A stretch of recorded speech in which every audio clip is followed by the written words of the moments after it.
Morning, everyone. My name is Lindsay Keeley. I'm the Clinical Patient Safety and Quality Lead for APP. I'd like to welcome you all to the webinar this morning.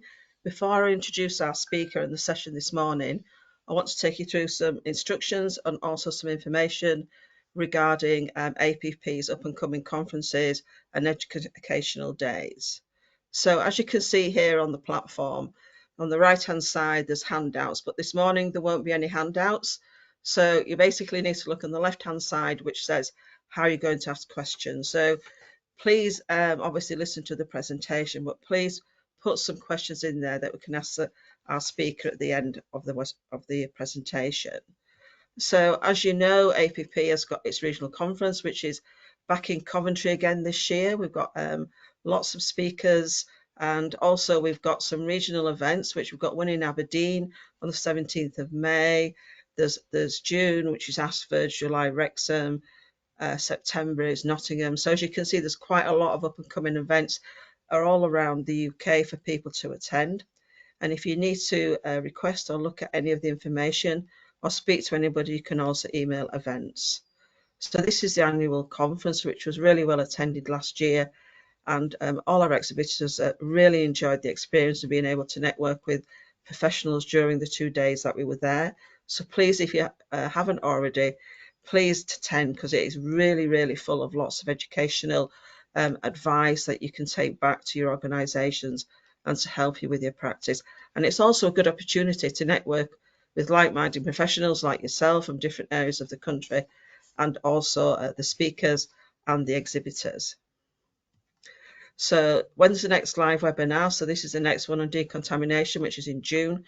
As you know, working in theatres, none of us can work without decontamination units and all the things that they do to help us being able to perform procedures and operations. Also, there's an unreported and unfixed how SHAPS injury reporting rates can be improved. I can't stress this enough, that SHAPS injuries are occurring. It's not, we're not seeing the data of this, and therefore there's probably a lot more going on than we really know. And it's important that we make sure and we look after ourselves when we're working in theatres and actually scrubbing and dealing with instruments and sharp devices. So that would be a really good one for you and for your CPD. So this is the APP Wellbeing Hub. If you go onto your and you click on your phones, you'll be able to click onto the QR code there. As you can see, there's various speakers there. There's lots of information and documentation that you can access and download on here, which is why there's no documents to download while the webinar is going on. So please engage with this and see all the lovely information that's there to help and support you look after yourself. So without further ado, I'm going to go over to our speaker this morning. We have got Celine Moran, who's a Wellbeing Whisperer. Celine Moran is a workplace wellbeing consultant, speaker and author, founder of the Well Calculator and also Framework. She helps audiences across the globe thrive without sacrificing health.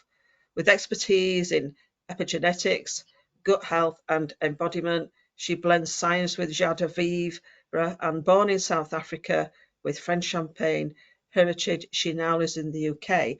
So I'm now going to hand over to Celine, who's going to talk about the alchemy of crafting your sparkle in life. Over to you, Celine.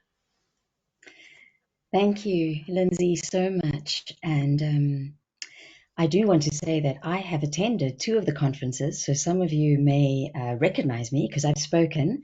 The first time I was not blonde, I was a brunette, so I may look different. And I found them valuable, and the energy every time was just incredible. So I'm sure that you'll have a wonderful conference again this year.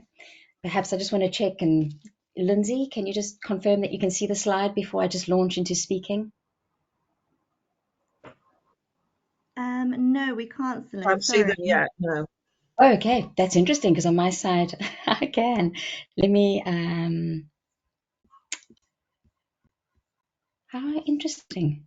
We've done a lovely tech check this morning, and then I just saw a message now that says can't share your screen. So I'm going to do exactly what I've done earlier this week and again this morning. Let's see.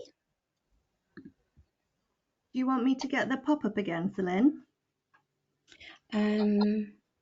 It says that it is sharing my screen. Do you want to let me know? 1 second. There we go. Yeah, it's There there. we go. Amazing. Amazing. You see, this is the example of life. Like, you can be as prepared as you think you are, and then something might go wrong with the shop, for instance, and you hurt yourself, or things run late, or the tech doesn't work, even though we've tested it 3 times. And I think what's important, this is a lovely example, is to always realize that we can't, there's so much out of our control, especially in the world at the moment, and in the work, specifically in perioperative care. And that can sometimes feel overwhelming. And so accepting that there's a lot that we can't impact and change, and rather than letting it create more stress within us, is to build on things that we can do. And we can always choose how we respond versus how we react to things. And this morning, the time we're going to spend together is about that, is about, and this is not an idealistic thing, because I know with well-being, it can often feel like, oh yeah, sure, but how am I going to do? We all know what we need to do. I'm not here to teach you new things. In fact, the more I do this work, it's such a privilege. I realize that nobody knows more about your well-being than you. But because we're so stressed and tired and overwhelmed and life is busy, and well-being can sometimes be confusing because this person says that and that person says that, and that podcast and this book and this documentary. And so what I invite you to do as you're listening to this presentation, either live or on the recording, is to give yourself permission to really connect with yourself over the next 50 minutes or so. Because when you connect with you, which is often we don't do because we don't have time, we're so stressed. But if we create little pockets of time where we can be still and quiet with a caring space, which is what I'm busy creating for us all, we can hear the whispers in our bodies, and when we pay attention to the whispers, that's really good. It's why I call myself the well-being whisperer. It's when we don't pay attention to the whispers and they become louder, maybe they become shouts, and eventually they can become screams. And we all know what it's like when we get sideswiped with something, a bad migraine or something really goes wrong with our health. So before I even start presenting and moving into the theme of today and what we're going to discuss, because there are going to be 3 main outcomes. And even if you leave with just one of those 3, that's amazing and that's enough. I want to say thank you. Really, thank you to you for showing up every day for others, often at the cost of yourself, for holding hands, even though it's in fear, for being there to support everybody around you, for noticing all the details, for keeping a sense of humor and bringing grace into theaters. I can't say that I understand the weight that you carry because I don't do what you do. What I do is I have the privilege of working with many different industries, not just within the NHS, but outside. And ultimately, we are not what we do. We are all who we are, and we are all human. And we are all exposed to a certain amount of stressors and joys. And so I really want to say it's an honor and a privilege to hold space for you. And I'd like to invite you to be curious and open-hearted. And I really am going to encourage you to do some of the practical exercises that I'm going to recommend because, like I said, I don't know what it's like to be in your role, and I know that there's a lot of stress and pressure. What I do know is when we practice these little techniques, especially when the stakes are not too high, like now, if you try right now, I'm going to invite you, if you're sitting or if you're standing, to become aware of your feet. So we spend a lot of times from the neck up in our heads, a lot. And this mind, this brain, this 4-pound universe can get really tired and overstressed and overwhelmed. And then our thoughts race. And at the end of the day, when we're trying to sleep after a long shift, we're like so tired, but so wired that we can't. So I'm going to be sharing a lot of different ways that you can help nourish your body, nourish your nervous system with techniques that you can use in and out of the theater. So right now, bring your awareness to your feet. And what this does is it reminds you that you've got a whole body. It also, one of the questions I'm going to ask you is, how grounded do you feel? And how can you help yourself feel more grounded, especially when there's chaos around you and there's lots of pressure? So it's these quiet things that can shift your internal chemistry and cause this alchemy inside you. And when we shift our internal chemistry, I know you understand this. Your internal physiology determines your psychology and your performance. Your internal physiology determines your psychology and your performance. And we can shift our internal chemistry and physiology. That's called alchemy, which is wonderful. So notice your feet, wherever they may be, resting on the floor beneath you, or perhaps you're standing on them, and allow your body to sink into your feet just even 1% more. So settle down, ground, feel the earth beneath your feet. You're here in this moment because your body can be here. You can be watching this webinar, but I know you can be on your phone, checking socials, thinking about what you still need to do, thinking about maybe a conversation you just had. And so we're in our heads all over the show. So an invitation to be present. And you might have heard me present. It was when Dawn Stott was still around. So I think it was 2-3 years ago, perhaps. And I did the theme of Sante. This is going to reinforce and build on that theme. So it doesn't matter if you did see that or if you didn't. I just want to acknowledge that some of you might have already seen the word Sante and connected it with me. And when you see, let's say you go out this afternoon or later today or recently, you might have seen a couple or a family or even just one person lifting up and holding a glass of something sparkling. What do we automatically assume when we see that? Yeah, so that glass can contain anything. It could be champagne, it could be kombucha, but there's something universal, a universal message. When we see a glass with something sparkling and people around that lifted with a smile, we assume that something good is happening. There's a milestone, there's an anniversary, there's a birthday. It's always a celebration, right? Now, I believe that those kind of moments can actually be more common than when we just do them for milestones. And I'm not suggesting we drink more champagne. I'll share in a moment why champagne is quite connected to my roots, but it's more about looking at life and well-being through the lens of celebration rather than a checklist. Because we know what we need to do, we don't always do it because of various reasons. And so I want us to approach well-being from this place of celebration and joy. And that's the heartbeat of Sante. So Sante is a framework that I created to help us, myself included, look at how we can add more sparkle to our lives with intentional joy and presence. And Sante means health in French. So when you're saying Sante, it's not just cheers, it's a toast, a declaration, a request for better health. And of course, that's something that I wish for myself and for all of you. And Sante is inspired by the ancient art of making champagne. Now, champagne or sparkling wine is so much more than just bubbly or fizz. It's a story of transformation. A grape doesn't become champagne overnight. It's nurtured, harvested, pressed, left to rest with the right ingredients at the right temperature for the right time to evolve until you get this perfect mix with yeast and sugar and stillness to awaken this inner effervescence and sparkle within the drink.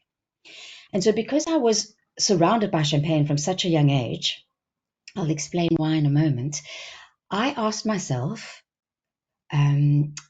what if we used the champagne making process as a mirror for our own lives and a lens into our well-being? Now, I didn't come up with this idea from reading a textbook. That is a photograph of me. That was on my first birthday. I'm sitting on my mum's lap, and she is letting the champagne bubbles pop under my nose. She took me back from South Africa because I was born in South Africa. I'm sure you can hear that from my accent. And I was baptized that day in France. And so you can see Champagne, my whole family come from the Champagne region in France. And so even when I didn't grow up in France, the next photo is me with my father. That was on his 40th birthday. And then again, in the front of the picture, you can see the tower of champagne glasses. That's how my parents would serve champagne. They would pour the top glass full of champagne and then it would overflow. You can imagine as a child, I would stare at this beautiful elixir tower of sparkle and joy. It was beautiful. And then I always knew, perhaps like you, that I wanted to be a healer of some kind and go into the medical field. And at first I thought it was pharmacy, maybe medicine, but in the end I went into dietetics. So I qualified as a dietitian. And after 5 years of clinical practice, I moved into workplace well-being because I realized how passionate I was about speaking to groups of people. And I asked myself, how can we get well-being to feel more easy, more radiant, more real? Because well-being can often feel complicated and very unsexy. And I was like, well, I've got this heritage of champagne, and I'm going to share with you my lens and some of the ideas around how we could use it as a way to relate to well-being in a different way. And I thought, wow, it brings sparkle to everybody's lives. Even if you're not drinking, or if you're drinking 0 alcohol sparkling wine, it's generally always associated with joy and coming together. And that's what I think the world needs more than ever. Moments of joy and a sense of community and coming together. So Sante is that language. It makes well-being feel more real, more radiant, more reachable. And let's face it, we definitely need a new way of speaking about life and well-being, because we are the opposite of effervescent. Most of us are exhausted, flat, deflated. So I'm hoping that today can help you feel, even if you just take one little concept, that's all you need to do is think about even just grounding with your feet. That can be your one thing to help you feel a little bit more sparkle in a moment that you're feeling flat or running on empty or feeling numb. And as I mentioned, the process of making any sparkling wine, it can be English sparkling wine, champagne, cava, prosecco, is all about this journey. You know, there's these steps. It starts with the vine, and the vine for me is all about grounding, rooting. That's why I started with your feet. Our roots are about our values. So what nourishes us? What feeds us? How do we ground, especially in times where we feel like we're disconnected? The vine can only exist because it's in nature. It needs all the seasons. So we're going to take a look at how the seasons can help us to grow and harvest our best fruit. And then we move into the bottling process. And the bottling is all about understanding the chemistry inside the bottle. The bottle also needs boundaries because it needs darkness and stillness and quiet and the right ingredients and the right pressure to be able to hold the magic and the alchemy that takes place inside. And we need boundaries. We need to know, when do I need to stop and go and be still in the dark so that I can keep my effervescence? And then we shift into the cork, and that's like that absolute moment where no matter where you are, if you hear a cork popping instinctively, well, it might give you a fright, but we may look around and think, oh, who's celebrating? Who's now popped some fizz, you know? And so the cork for me is about the coming together, communion, and giving ourselves permission to feel joy and be present and happy and celebratory. And that for me is the kind of AI that we need. I mean, we've got a lot of AI happening. Even, every single aspect of life is being impacted by AI. For me, this kind of coming together in celebration and joy, and even if it is with yourself and a cup of tea, because that can be a moment of joy. I call that creating champagne moments without champagne. And that AI is authentic intimacy, which starts with yourself. So connecting with you, this precious being that we carry around, that we often take to overwork and exhaustion. So we're going to spend some time speaking about how you can capture your own inner sparkle, because this is the most enchanting step for me. I don't know if you know this, but what makes champagne different to, let's say, prosecco, which is a carbonated drink. So the wine is created and then they carbonate it, whereas champagne, or any form of champagne, so English sparkling wine, a Cup Classic in Cape Town, cava, because of course you can't call champagne unless it comes from the region of Champagne.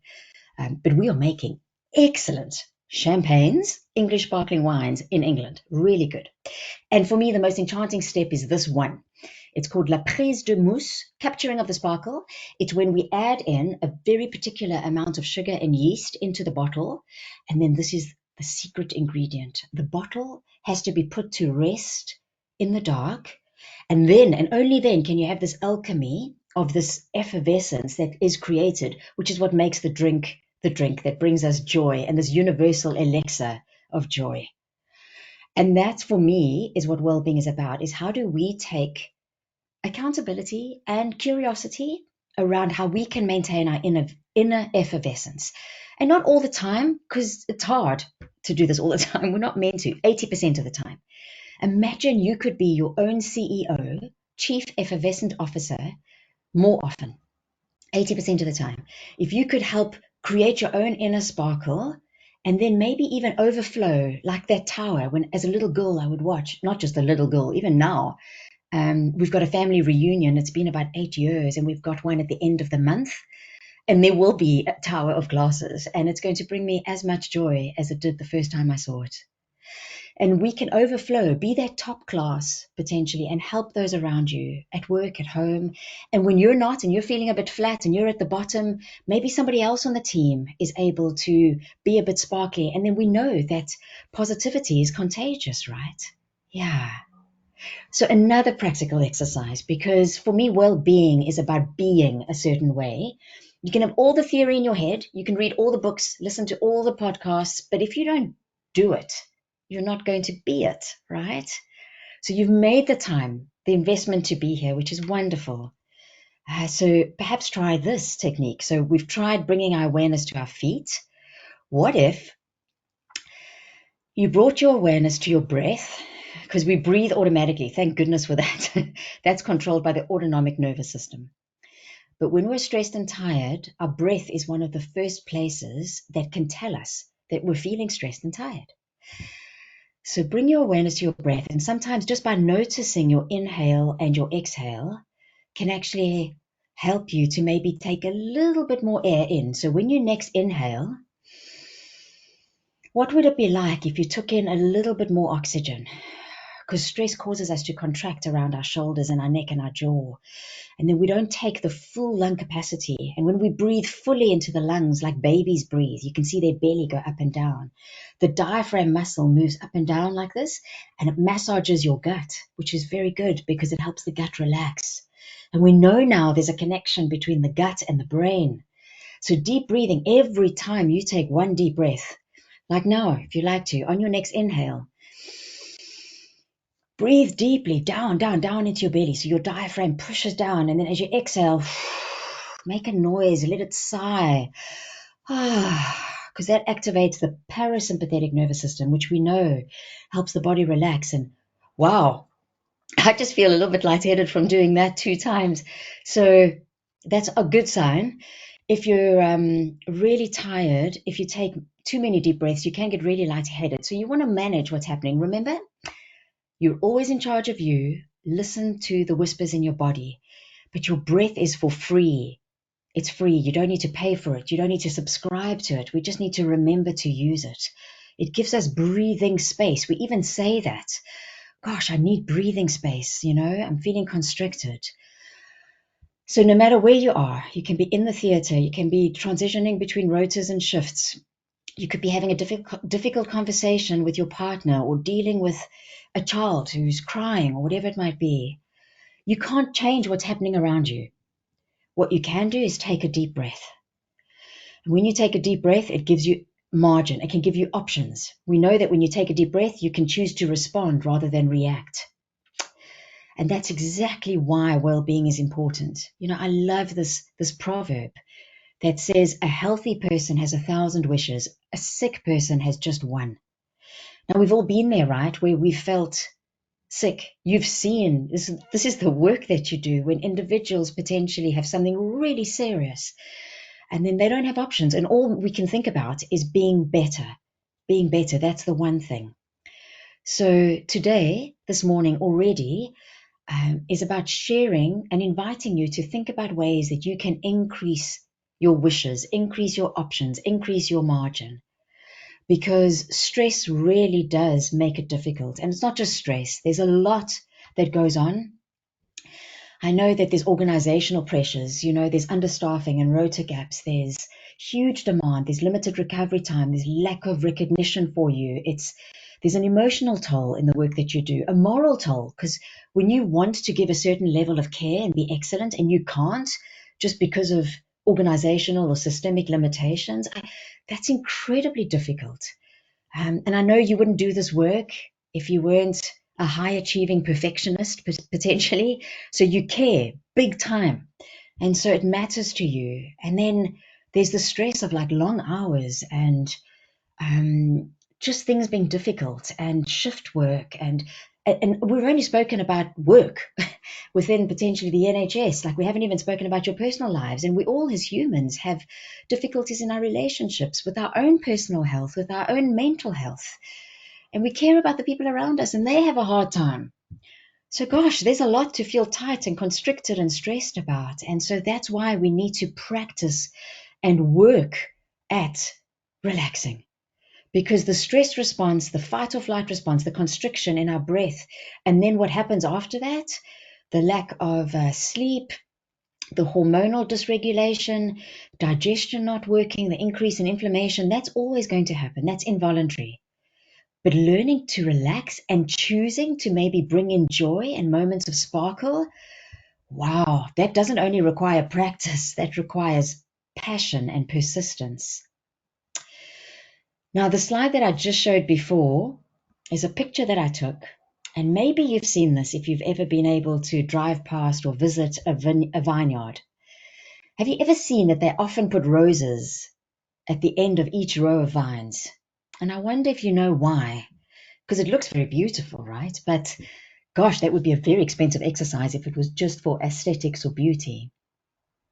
So the main reason is because the roses will be affected by a very particular aphid or mildew, a disease, that will then affect the whole crop. So the caretaker of the vineyard, if they're paying attention, will notice that the roses might be struggling and then do something proactively in order to save the crop. Because you can imagine it's a huge loss if the vine doesn't grow, because then you don't get the grapes to make the sparkling juice that everybody enjoys.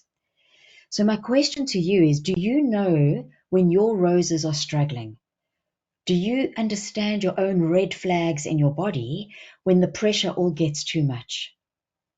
Because here's an exercise I invite you to do, is take your hand and pretend that you're squeezing a lemon. So pick up a lemon, and imagination is very powerful, you know. So squeeze the lemon as if you needed to get all the lemon juice out the lemon. I'm sure we've all cooked and needed some lemon juice, or baked. You could be making lemon meringue. Maybe you're making, I don't know, margaritas. But keep squeezing, keep squeezing. You want to get all the juice out. Squeeze a little. There's just a little bit more juice. Now, those of you doing this exercise, what's happened to your breath? Yeah, you might have found that, by the way, you can relax the lemon. When we have muscular tension in our body, we tend to hold our breath, and the other way around, vice versa. When we hold our breath, we get tense in our muscles. Now, I know that during your workday, and perhaps before and after because of life, you will be feeling stress. So your roses will be affected. And the two places that it's going to affect first is your tension in your body, the muscles that will contract, and that is exhausting. Because imagine I asked you for the rest of the webinar, for the next 30 minutes, squeeze all your muscles tight. I mean, you likely won't be able to do it. It will really be painful. But during the day, every time we have a stressor, we have this microtension, and we hold our breath and we hold our breath. And the nervous system is just absolutely fatigued because of that, and our energy drains. So if you want to save energy and help your nervous system, we can practice techniques like taking a deep breath. And if you can make one breath become 2 or 3 breaths, wow, then you've got 30 seconds of relaxation. So one more exercise before we move into the 3 key things that I'd like us to talk about, and invite you to be curious about, could this add sparkle to my life? It might not, and that's all right, but maybe it may. And then, yay, you've got an action that you could take to be your own chief effervescent officer. So this is an exercise that, as a professional speaker, I use a lot. And I have the privilege, like I said, of working with various different groups. And I remember it was somewhere towards the middle or end of COVID when we were able to come together again. And I was invited to speak in Derbyshire for a group of junior doctors. And they were really burnt out. And the brief was just, they are so burnt out and cynical and really tired. I know you understand that. Can you help them feel more vibrant and alive? And this was one technique that I shared that a lot of people gave me feedback that it worked. And I continue to use this. I used it on Thursday afternoon with the group because the alarm went off, the fire alarm in the building, and I noticed myself getting into the stress response going into fight or flight, constricting. My breath got short. I started to stutter. That's one of the things I know is if I stutter, I'm really starting to feel stressed and tired because I used to stutter as a child.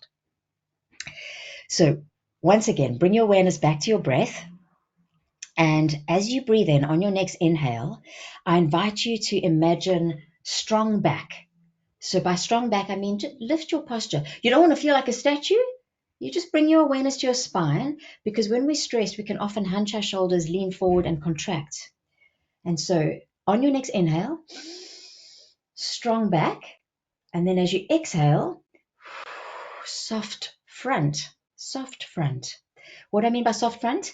Allow your face, your jaw, I carry so much tension around my jaw, your neck, your shoulders, your belly to soften. Even just giving yourself, let me just drop my shoulders to the ground a bit. You may notice that you're carrying a bit of tension. The only way this works is if you try it. And never believe anything that anyone says around well-being. Always try it for yourself and let your body show you if it works. That's something that I always say. So let's give this a try. Perhaps let's do 2 rounds together. So when you're ready, on your next inhale, I invite you to imagine strong back. So inhale, lift your spine, strong back. And then as you exhale, soft front. Allow your face, your jaw, your tongue to drop in your mouth, your shoulders to drop, your neck, soft front. One more time. Inhale, strong back. It's good to have a strong back. You've got to have your back. And then exhale, soft front. But it's good to keep an open heart and a soft front. Don't carry extra armor that you don't need to carry. I know you care about a lot, but you can't care about everyone, everything all the time. You need to care about you first so that you can stay strong for those that you support. So maybe that technique can help you, especially to stay rooted and grounded like the vine. That's what vines do. They can only produce good fruit if they've got good roots. And then the roots go into the soil around them. And if there's no nourishment in the soil, they don't have nourishment in themselves. We need nourishment. We need the right kind of diet. Our roots need to be fed, and your roots are in your gut. So gut health, we're not going to go into detail around diet today, but I have shared some resources which are and will be in the Wellbeing Hub around maybe eating a bit better and looking at how you can feed your gut so that you've got these really nourished, deep roots. And I know that you're often working in environments that are very different to a real vine. The vine's out in nature. In the morning, it gets sunlight, it gets temperature change, there's real soil, but you're working in rooms with artificial light, sometimes without not seeing natural light for hours. And that's tough. That's tough on your nervous system. So the one thing you can do when you are in those environments is to help your nervous system by coming back to your breath. That's the one thing I wanted to give you as a strong way to help your vine and your body, which is your vine, to root. And then right before we end, I'm going to share with you how you can access the Wellculator, which some of you would have done with me if you came to that first conference. I've revised it since then, and I'm so excited that it's available online for anyone, anywhere to use anytime. And you'll see there's a section on nourishment. There are 6 questions related to how we nourish our body. And those are things that can help you potentially if that's an area that you're curious about exploring. Now, after the vine and those grapes are produced and pressed, we then need to put this juice into the bottle, and then a whole process takes place. I mean, for months and years to create that effervescent, sparkling beverage. And the bottle is fascinating because I don't know if you know this. When sparkling wine was first discovered in France in the 16th century, the glass industry wasn't that good. So the glass wasn't strong. And the champagne would be in the cellars and busy making its alchemy with the sugar and the yeast. And do you know how much pressure is in a champagne bottle? Like now, if you pop a champagne bottle, it's 6 atmospheres. 6! That's a lot of pressure in a bottle, right? So the bottles used to explode. So the people who worked in the cellars actually wore almost like a suit of armor to protect themselves. And a lot of the champagne was lost because it was bursting all over the show because the pressure was too strong for the glass. And then, actually, in England, the glass and lead industries were more evolved, and the French discovered how to then use better glass to hold the pressure in the bottle. And so there's this fascinating book that says when champagne became French, because it's because of the English technology. And, I love the fact that I live in the UK and my roots are in France, and there's this lovely love-hate relationship, maybe. So the question here is, when you want to create your own inner effervescence, or when there's a lot of pressure in your life, you need strong boundaries. And I'm going to ask you a question shortly, and allow your inner tuition, your own inner wisdom, to maybe give you an answer where you can be more sure about some boundaries where you can, because like we said, we can't change everything. But there could be some places where you are feeling really squeezed and tight, and there could be just a tiny shift that could bring ease for you, It could be a simple thing like allowing yourself not to jump straight onto social media when you wake up because you're using your phone as an alarm, but to walk and go to a window, especially now that we have light more often, and look at the natural light outside, because that's one of the key things that can help your mind regulate the stress response. And then after 2 or 3 minutes of doing that, looking out the window, getting natural light, taking a deep breath, maybe you could even practice strong back, soft front, grounding with your feet, and then pick up your phone. And those are the ways that we can help our nervous system not feel so squeezed so that we end up bursting and exploding potentially. Because we end up then exploding with people that we love, right? Because we suppress all the stress and anxiety and tension. We don't let it go at work. And then the people that we matter the most to, or matter the most to us, they sometimes see the worst of us. And that could be a way to help prevent that. Then there's the cork, which is the moment that we come together. We pop the cork, and then we then pour out this drink and celebrate. And for me, the one thing I'd like to invite you to do is to be curious about how can you create what I call micro moments of awe. Micro moments of awe. Like right now, I don't know where you are. You could be at home, on your phone, in your car, waiting for your child to finish something. Wherever you are, if you look around you, keep looking until you spot something that makes you smile. That something could be a flower, it could be a color, it could be a face, it could be yourself. So look beneath you, above you, and definitely behind you. Oh yeah, there we go. That picture makes me happy. So find something maybe that can help you lift the corners of your mouth. And then as you feel that joy or that feeling of, that makes me feel good, don't just let that feeling go. Like, nurture it. It probably starts somewhere in your chest or in your head, and hold on to that little feeling of joy. And now what you've just done is a concept called joy spotting, where we purposefully look for things that make us feel joyful. And maybe the theater feels like a place of lots of stress, but when you practice this concept of joy spotting, we can actually start doing it with more ease in environments that are very difficult. And that can help shift your chemistry, even just for a micro moment. And remember at the start, I spoke about that's the alchemy. That's how you create alchemy within your body. So, as a reminder, when we talk about the vine and how the vine is connected to nature and the seasons, it is so important if you are able to, and I say if you're able to because I understand that your shift might not allow this all the time, but when you can you spend as early in the day as possible, or as early to when you wake up, go and get natural light outside, even if just for a few minutes.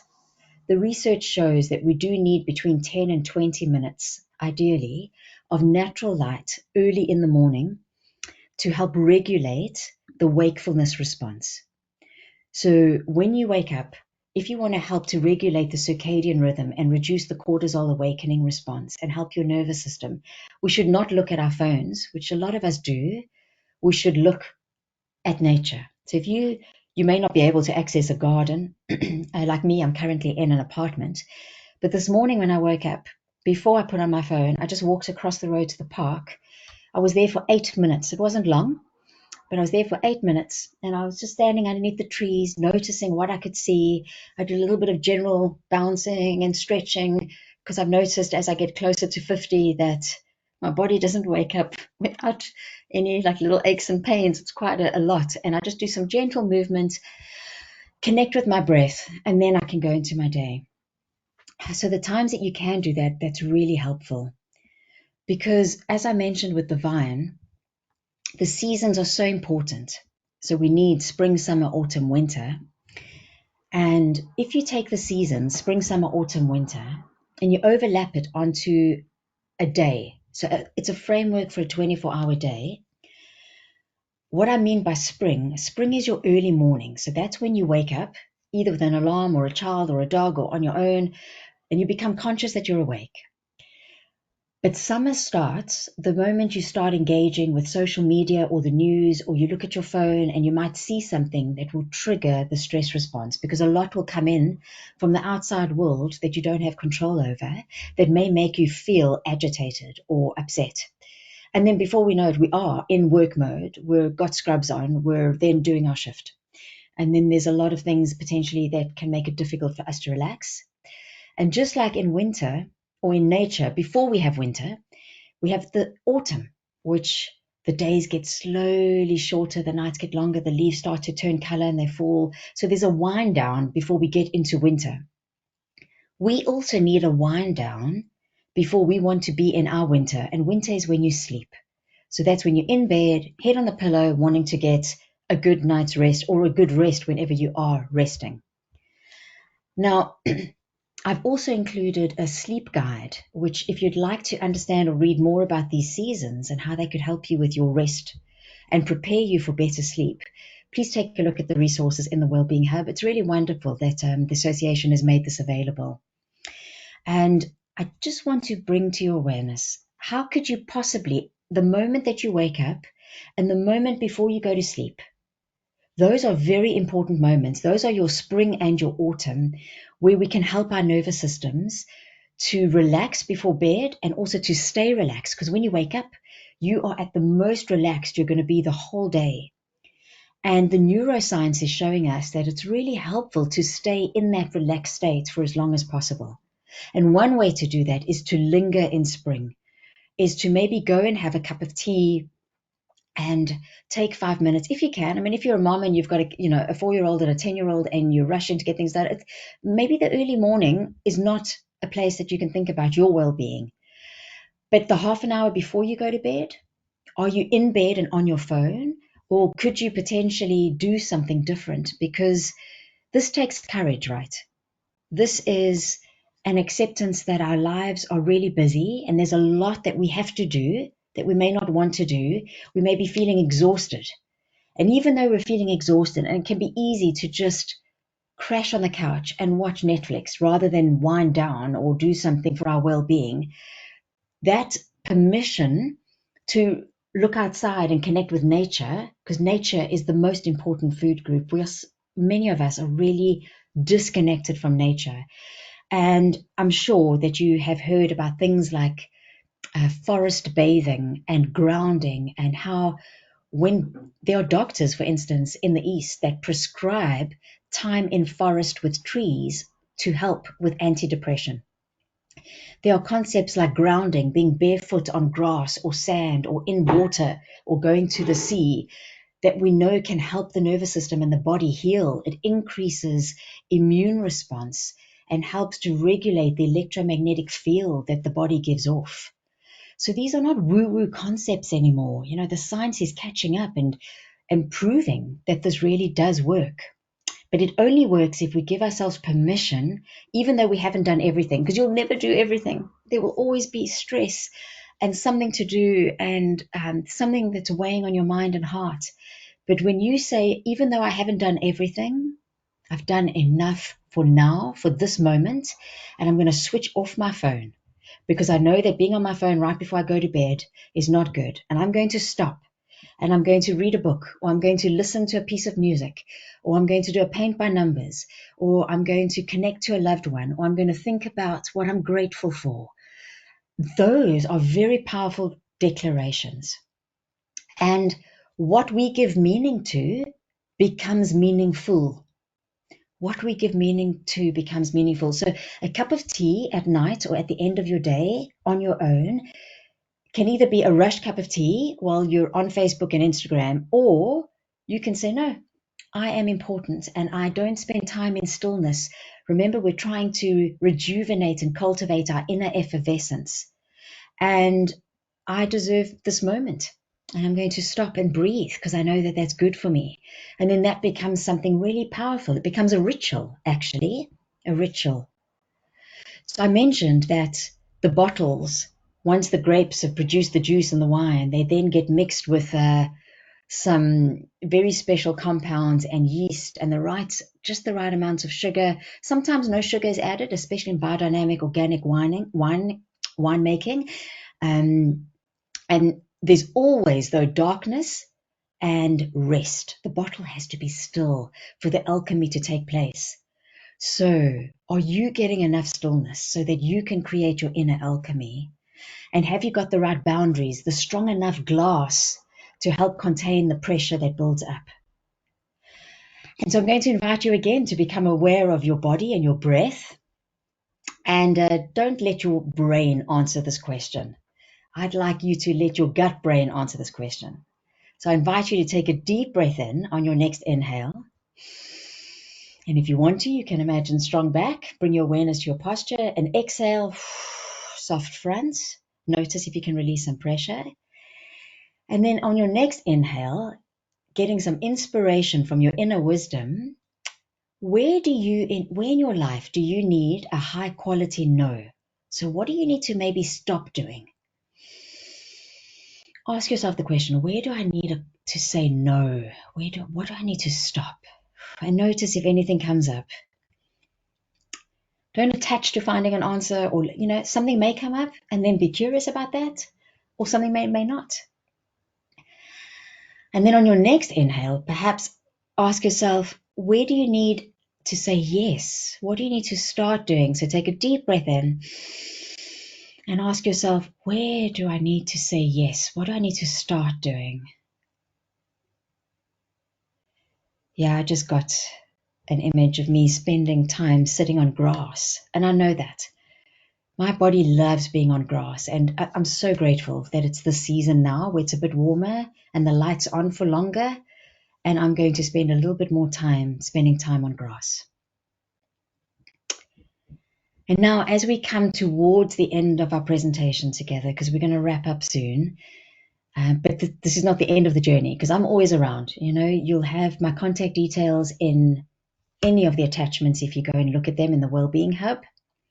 And you are welcome to find me on LinkedIn, or Instagram or Facebook. And if you would like to reach out and send me a message, you can also get my details either from Lindsay or Vicky through the association. I'd be honored. I may not be able to help you directly, but if I can, I will find a resource, someone or something in my network, because we need to help each other. The cork, the moment where we pop the cork and come together with the sparkling drink, is about community. Generally, we don't drink champagne on our own. It's often something that we share. And when we come together in that moment of joy, we're feeling gratitude. Now, I know that you can't always, and you shouldn't be popping lots of champagne corks. Too much alcohol is definitely not good for your health and well-being. But too much gratitude has never been bad for anybody. So how could you bring in little champagne moments for yourself by also expressing gratitude? Because when you think about telling somebody else what you are grateful for them, or thanking them, as long as it's from a place of authenticity, you shift your internal chemistry. You produce oxytocin. You also produce maybe some dopamine and serotonin, which are all feel-good chemicals which help you feel better about yourself. And I know we've all experienced that. And you're in the industry of care, right? So by saying thank you to someone, or even just writing down for yourself what you're grateful for from that day, can be really powerful to shift your chemistry. Sorry, I just jumped ahead there for a second.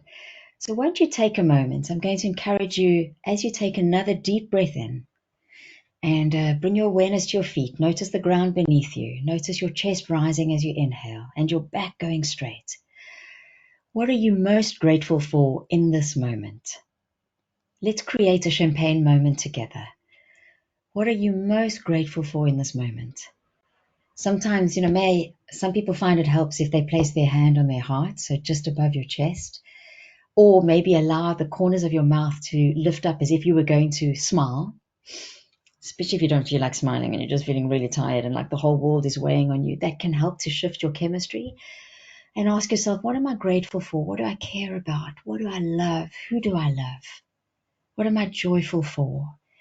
And this technique, this moment of joy, this micro moment of awe and joy and love, the more we practice, the easier it gets.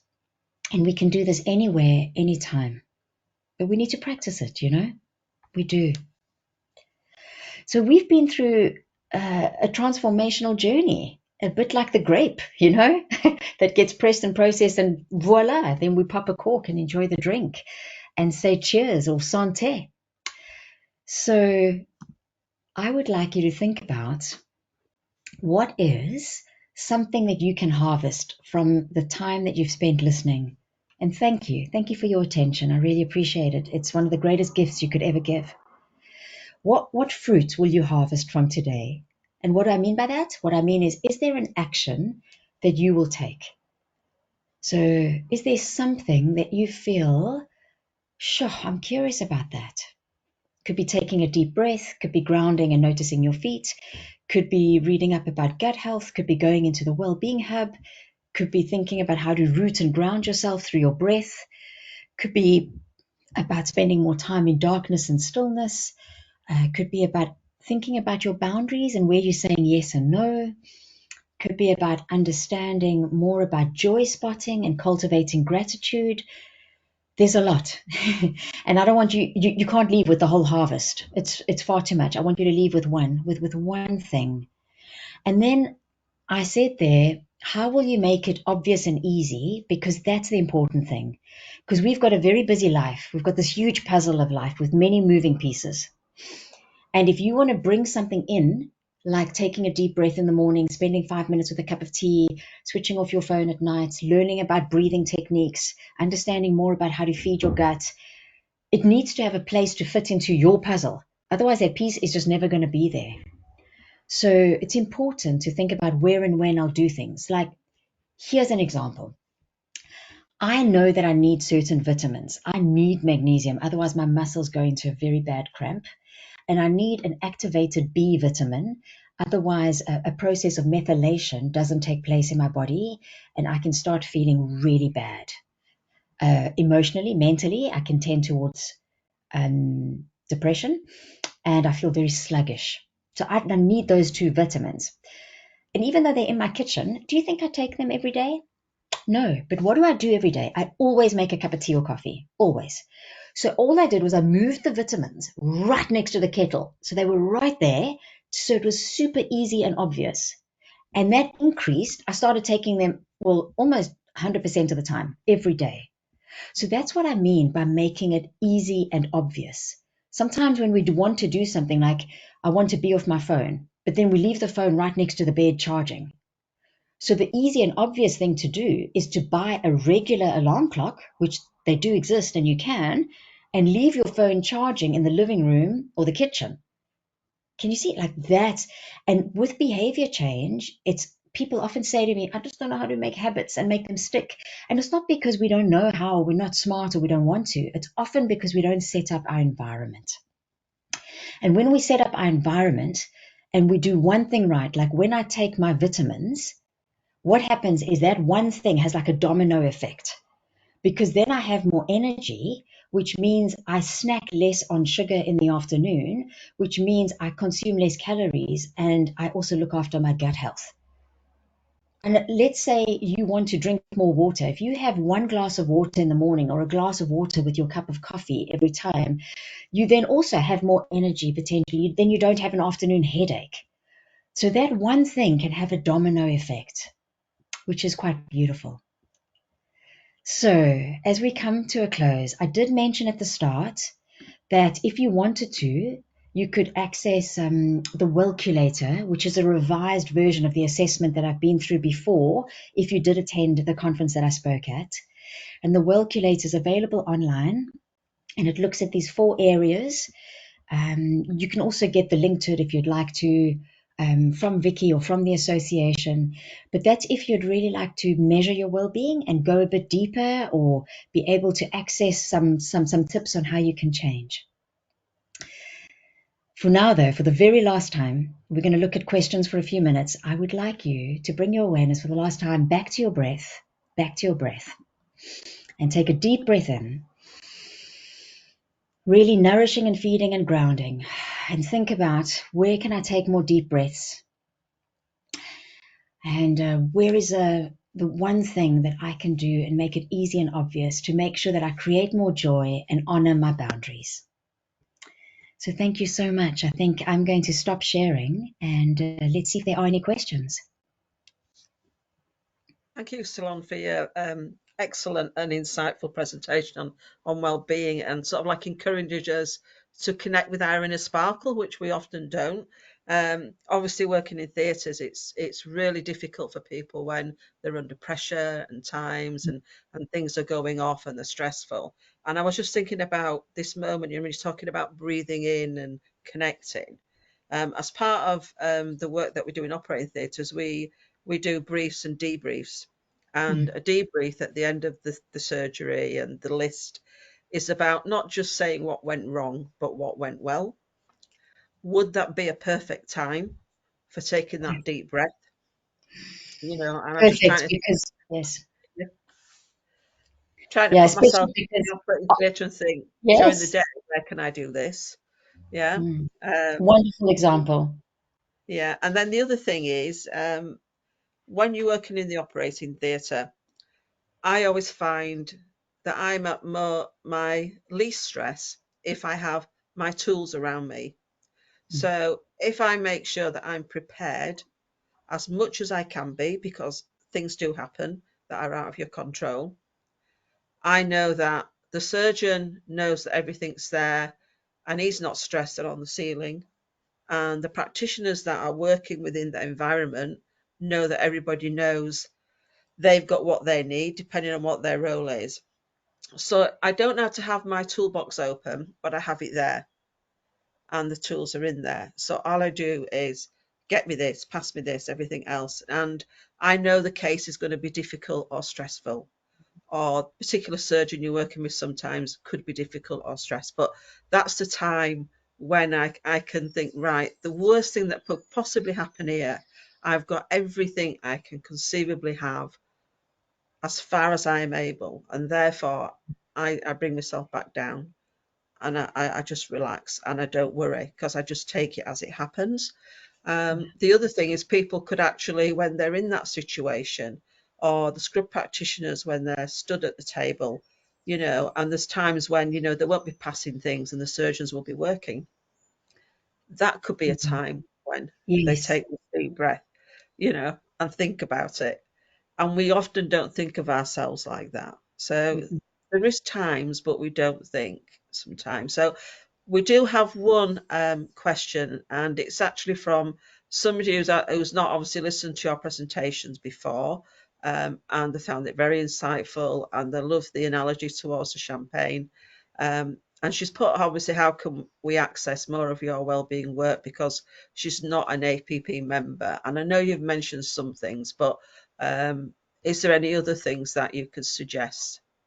Yes, yes. Well, on my website, you can actually access two meditations that I've done that use the champagne making process with music. So there's a 10-minute morning meditation and a 10-minute evening meditation. And of course, if you want to hear from me, you can join my email list. So I do a wellbeing whisper once or twice a month. I share wellbeing advice.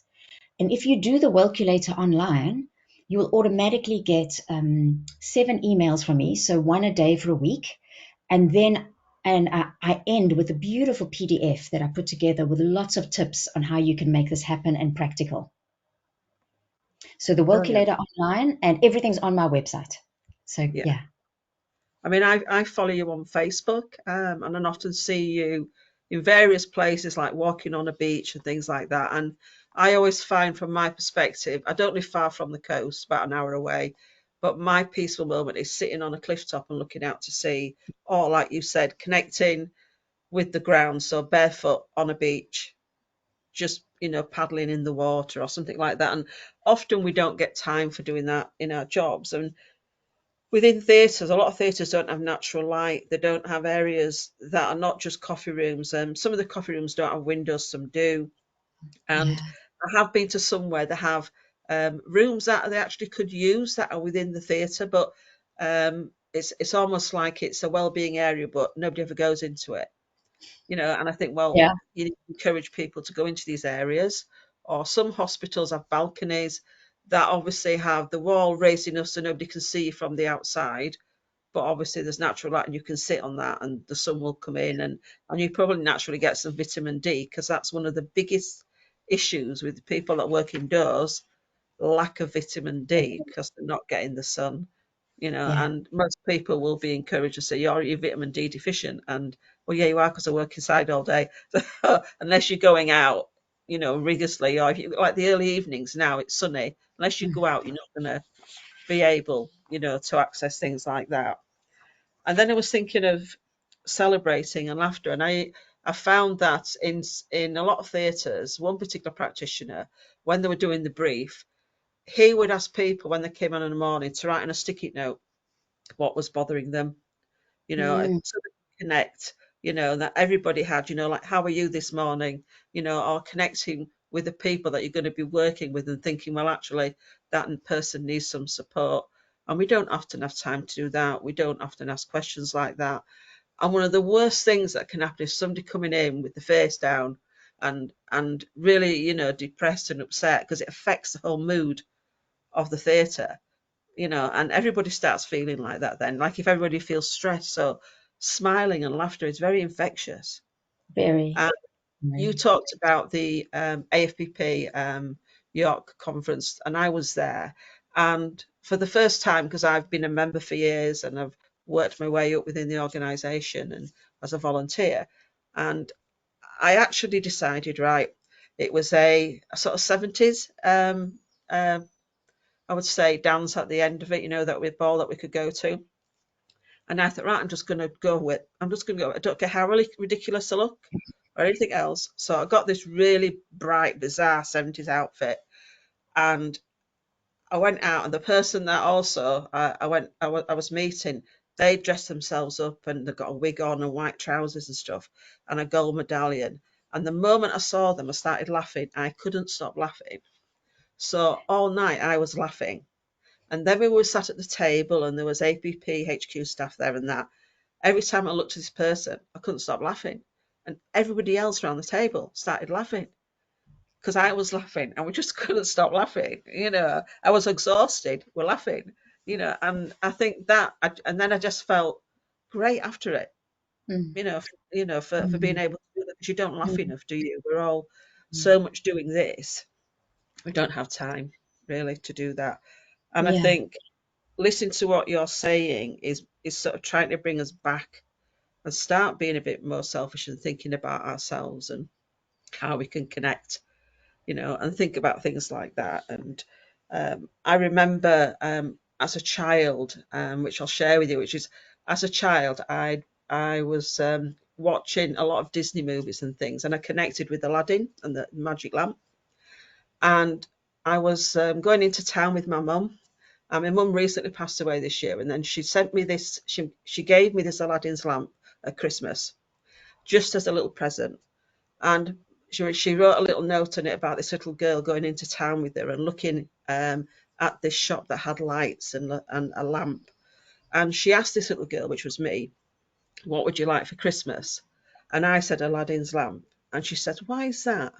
I says, because I've got three more wishes, Mm. and I could wish for anything, Mm. So it's like when you're connecting with things, I think, if only I could rub that magic lamp and wish for this or wish for that. But when you were saying take a deep breath and connect with what's around you, the first thing that I looked at was my children in front of me and the pictures.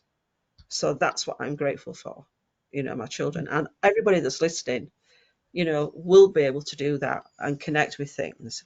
Mm.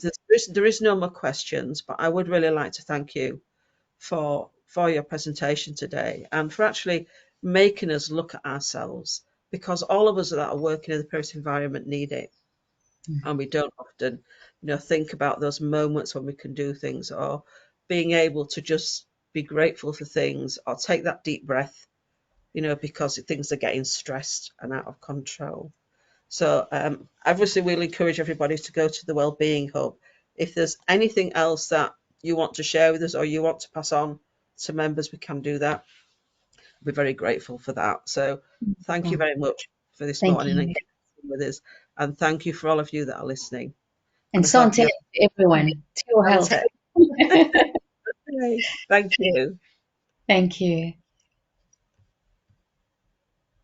Goodbye.